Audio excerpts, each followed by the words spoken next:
The campus was once again calm, the sunlight was mild, and there was a strange chill in the air. But what was visible wasn't the whole truth. This calm was the calm before the storm.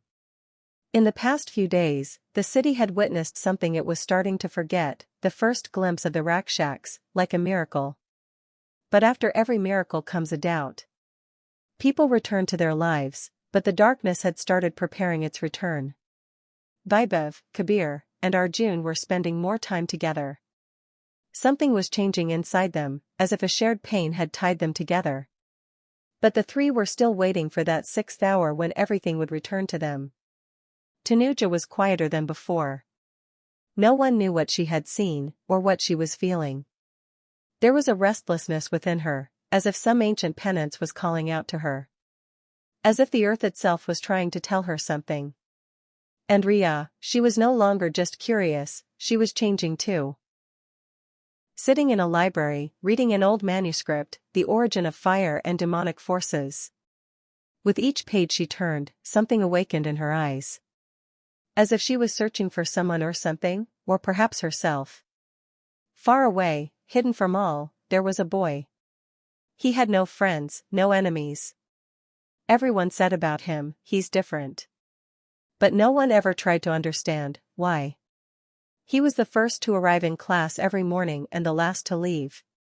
No one ever mentioned his name, but sometimes a sharp response or a piercing gaze would unsettle someone. As if he was speaking without saying a word. His face was so ordinary that it was difficult to recognize him in a crowd, but whenever someone looked at him, they felt a strange burning sensation. The air around him always seemed hotter. No one ever noticed, because he was just another face, or maybe, he was the face the world was ready to forget. Riya had seen him once, just for a moment. But in that glance, there was something.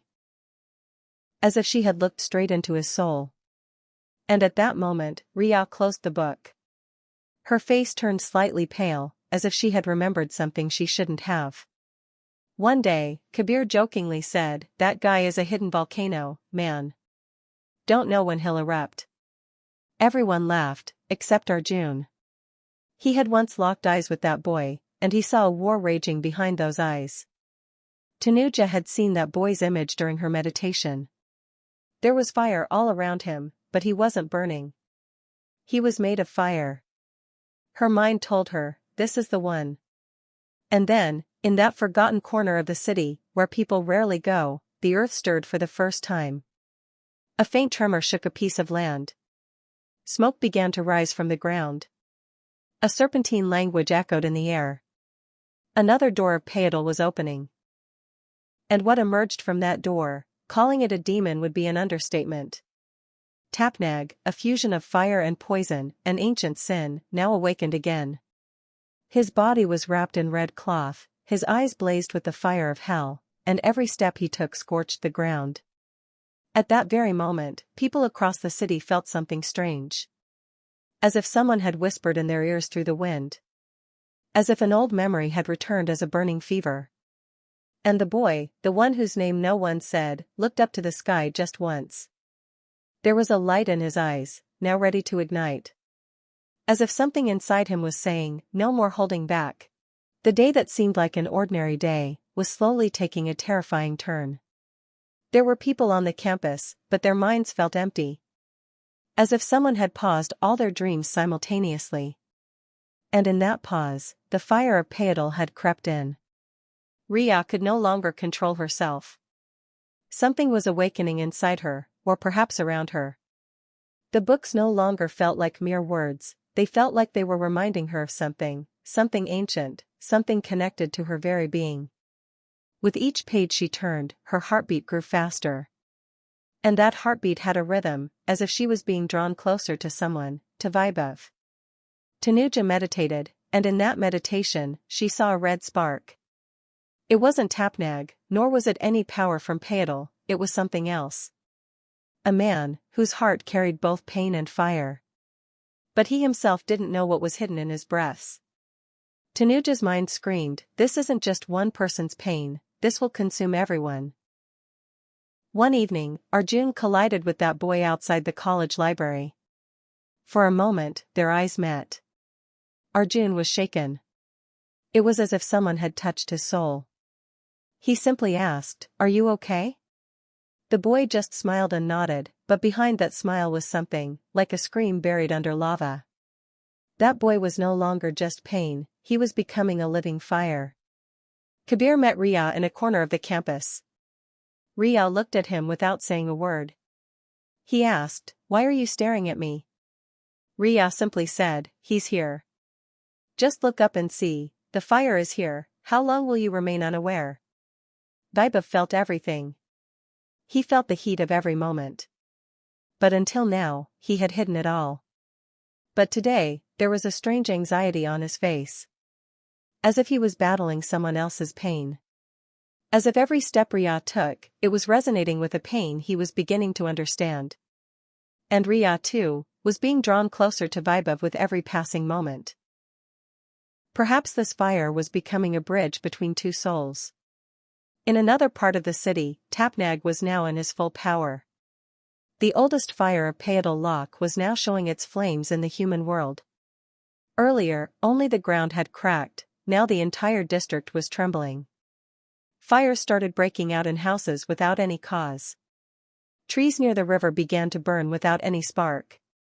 Fans stopped spinning, and people's breaths grew heavier.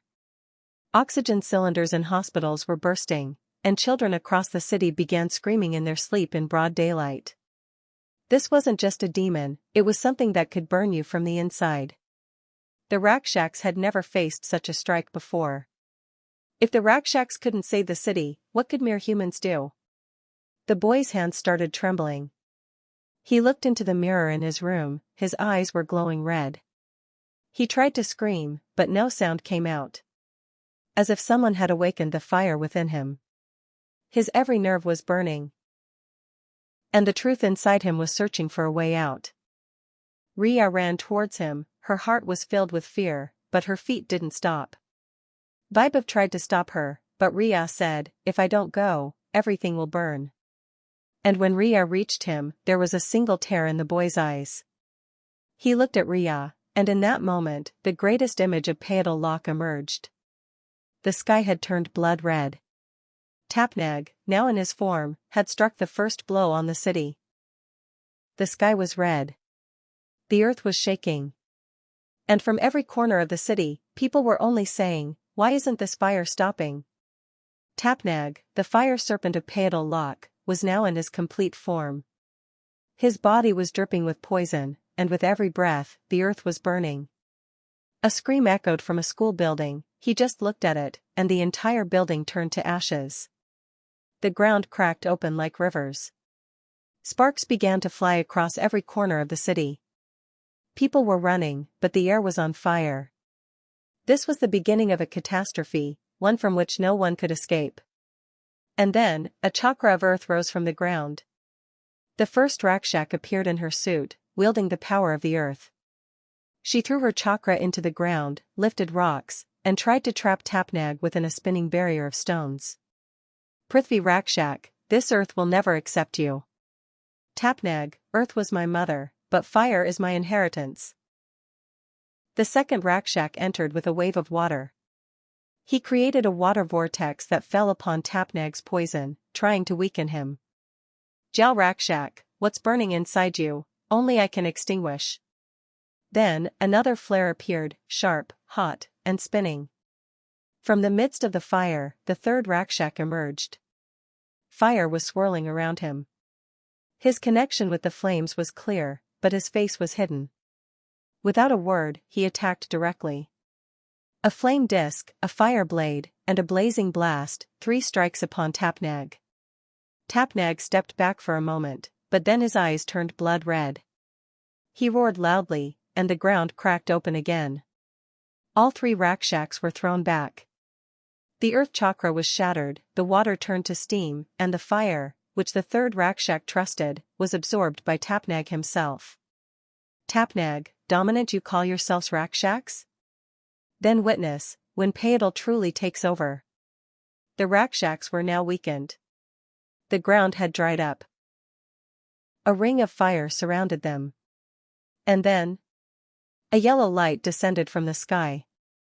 A shocking vibration, and the entry of a new Rakshak, energy like yellow lightning, intense speed, and eyes filled with determination.